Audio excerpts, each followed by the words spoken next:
Hello नमस्कार friend. तो स्वागत है आप लोगों का हमारे चैनल में। तो चलिए आज हम शुरुआत कर रहे हैं एक नया टॉपिक। ये बीकॉम से रिलेटेड है। चलिए देखते हैं इसके बारे में क्या होता है। तो हमारा टॉपिक है नए उत्पाद की विकास की प्रक्रिया समझाइए। तो हमें बताना है कि जो हम नया प्रोडक्ट बनाते हैं या प्रोसेस होती है उसकी, तो क्या प्रोसेस होती है उसकी, हमें उसके बारे में बताना है। तो चलिए देखते हैं इसके अंदर क्या होता है। तो सबसे पहले जब हम कोई प्रोडक्ट बनाते हैं तो उससे पहले क्या होता है, हमारे दिमाग में कुछ विचार आते हैं। तो वही बता रहा है नए विचार। तो देखते हैं इसके अंदर क्या होता है। नए विचार, इसमें उत्पाद के संबंध में नए नए विचार आते हैं। तो इसमें क्या होता है, नए नए विचारों को लिया जाता है। इसमें क्या होता है, नए नए विचार आते हैं जिसमें से कुछ एक जो सबसे अच्छे होते हैं, उन विचारों जिन विचारों से उत्पाद अच्छा बनेगा उन विचारों को लिया जाता है। तो हमें उन विचारों को लिया जाता है जो हमारी बिक्री को बढ़ा सके, हमें उन विचारों को लिया जाता है। यह विचार ग्राहक, विक्रयकर्ता, उत्पादन विभाग के कर्मचारी आदि से मिलते हैं। तो ये जो हमें जो विचार मिलते हैं, जैसे ग्राहक हो गया उससे मिल जाते हैं, विक्रयकर्ता हो गया, उत्पादन हो गया, विभाग के कर्मचारी, इन सब से हमें क्या होता है, ये उत्पाद के विषय में जानकारी मिल जाती है। तो सबसे पहले क्या होता है, नए विचार होता है इसके अंदर। आगे देखते हैं इसमें क्या है, विचारों की छानबीन। तो अब देखते हैं इसके अंदर आगे क्या है। तो जब हमें विचार कोई मिल जाते हैं तो हम क्या करते हैं, उन विचारों की छानबीन करते हैं।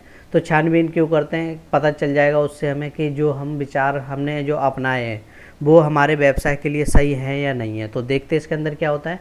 पहले विचार में अधिक से अधिक विचारों को जोड़ना है। तो कहने का मतलब है जो हमने पहला देखा था नए विचार, उसमें क्या था, हमें ज़्यादा से ज़्यादा विचारों को लिया जाता था उस विचारों में। ठीक है, तो हम क्या करते थे, उन विचारों में ज़्यादा से ज़्यादा विचारों को लिया जाता था।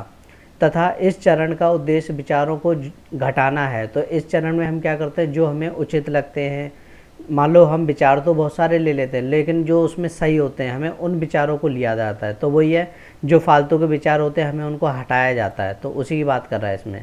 सभी निर्माताओं के साधन इतने अच्छे नहीं होते कि वह सभी विचारों को कार्य रूप दे सकें। तो यही बता रहा है कि जो निर्माता होता है, जो किसी वस्तु को बनाता है, उसके क्या होते हैं, जो साधन होते हैं इतने अच्छे नहीं होते जो कि वो सारे विचारों को बना सके, सारे विचारों पर कार्य कर सके। तो उन्हें क्या करना पड़ता है, जो सही विचार होते हैं जिससे लगता है कि हाँ व्यवसाय बढ़ सकता है, आगे चल सकता है, तो उन विचारों को लिया जाता है। इनमें उन विचारों को छांटा जाता है, विचारों को जो निर्माताओं के उद्देश्यों को आसानी से प्राप्त कर सके, जिससे निर्माता के उद्देश्य आसानी से प्राप्त हो सके। तो उन विचारों को हमें क्या करना पड़ता है, यहाँ पर छांटना पड़ता है। तो देखते हैं इसमें आगे क्या है, व्यावसायिक विश्लेषण। इसमें देखते हैं क्या है। इस चरण का उद्देश्य है कि भविष्य में बिक्री कितनी होगी, लाभ कितना होगा तथा इससे निर्माता के उद्देश्य पूरा होगा या नहीं। तो हमें क्या करना पड़ता है, उन विचारों को लिया जाता है। इसमें वही बता रहा है कि आगे जाके भविष्य में कितनी बिक्री होगी, उससे लाभ होगा या नहीं होगा। तो उन विचारों को हमें लिया जाता है। इससे निर्माता के उद्देश्य पूरा होगा या नहीं। तो हम इससे जो हम कर रहे हैं उससे जो भी हमने विचार लिया है, क्या उससे निर्माता के उद्देश्य पूरे होंगे या नहीं होने। इसमें भविष्य के लिए अनुमान लगाया जाता है। तो इसमें हम भविष्य को लेकर कार्य करते हैं। आगे है इसमें उत्पाद विकास। उत्पाद का विकास होता है। तो देखते हैं इसके अंदर क्या होता है। वह विचार जो हर प्रकार से ठीक होते हैं तथा सबसे अच्छा होता है उन अनुसंधान एवं विकास को सौंप दिए जाते हैं। तो जो विचार अच्छे होते हैं जिससे लगता है कि हाँ व्यवसाय बढ़ सकता है, इससे व्यवसाय का फ़ायदा होगा आगे जाके, तो उन विचारों को हमें क्या करना पड़ता है, आगे जो भी अनुसंधान होते हैं हमारे उनको सौंप दिया जाता है, ताकि वह यह पता लगाएं कि यह तकनीकी दृष्टि से ठीक है या नहीं। ताकि वो इस चीज़ पे और विचार करते हैं कि जो इन्होंने विचार लिए हैं वो वाकई में सही है या नहीं है। तो इसलिए क्या करता है, ये अनुसंधान को सौंप दिया जाता है। आगे है इसमें जांच विपणन। तो इसमें देखते हैं क्या है।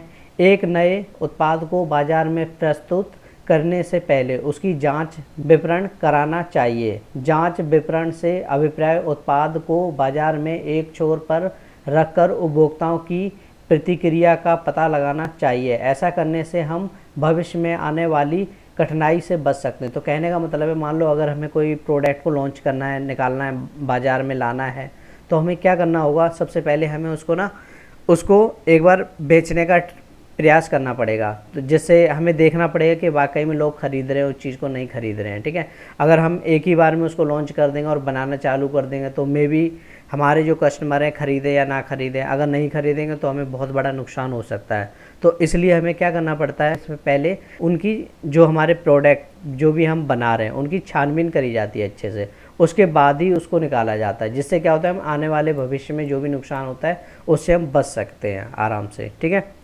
तो इसलिए इसमें बताया है कि जांच विपणन काफ़ी आवश्यक है, इसकी जांच करनी चाहिए कि जो भी हम विपणन जो भी हम बना रहे हैं तो इससे क्या हमारे ग्राहक संतुष्ट होंगे या नहीं होंगे। तो आगे देखते इसके अंदर क्या है, उत्पाद या वाणिज्यकरण। इसमें देखते क्या है, जब जांच विपणन अच्छा होता है तो उत्पाद का वाणिज्यकरण किया जाता है, अर्थात यह निर्णय लिया जाता है कि उत्पाद का उत्पादन किया जाए कि उसकी जांच की जाए। तो कहने का मतलब है जब हम सारी कुछ जांच वाँच कर लेते हैं तो हमें ये पता लगाना होता है कि उसका उत्पादन किया जाएगा कि आगे और भी जांच करनी है उसकी। तो इसके लिए हमें क्या करना पड़ता है, उत्पाद का वाणिज्यकरण किया जाता है। तो हमें क्या करना पड़ता है, उत्पाद का वाणिज्यकरण। इसके लिए विक्रय कर्मचारियों की राय ली जाती है। जो हमारे कर्मचारी होते हैं जो सामान को बेच रहे होते हैं, जो भी सामान को बेच रहे होते हैं, हमें उसकी क्या करनी पड़ती है, राय लेनी पड़ती है। तो आई होप आपको क्लियर हो गया होगा। तो आज की क्लास में बस इतना ही।